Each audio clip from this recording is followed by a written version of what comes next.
Kada je ovaj mladi umetnik iz Kragujevca pre samo 3 godine odlučio da svoje školovanje nastavi u Ukrajini, nije mogao ni da sluti da će ga snaći situacija u kojoj se, kao i veliki broj njegovih kolega sa fakulteta, danas našao.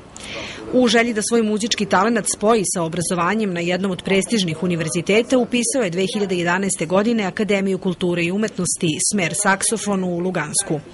Međutim, 3. godinu studija je, kao i ostali studenti, završio ranije.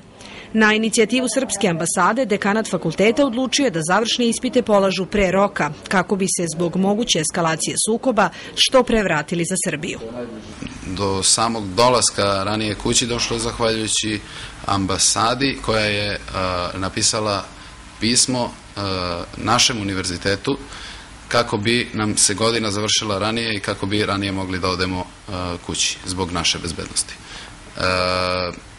Sad svi osim 4. godine su došli u prethodnih nekoliko dana iz 3 etape i sada smo svi tu trenutno i svi smo na sigurnom. Alen, kao i većina njegovih kolega koji studiraju u Ukrajini, ističe da nisu imali nikakvih problema uprkos barikadama i demonstracijama koje su se dešavale nedaleko od njih.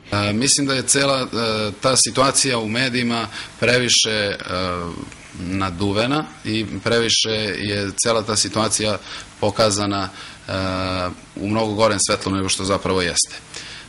Dolazilo je do trenutaka kada je nama recimo rečeno da ne izlazimo iz doma ili da ne gledamo, ne znam, kroz prozore, da ne idemo na akademiju ili da odemo da kupimo hranu za nekoliko dana narednih, ali je to uglavnom sve bila lažna uzbuna i to je čisto bilo iz predostrožnosti neke, što se na kraju ispostavilo.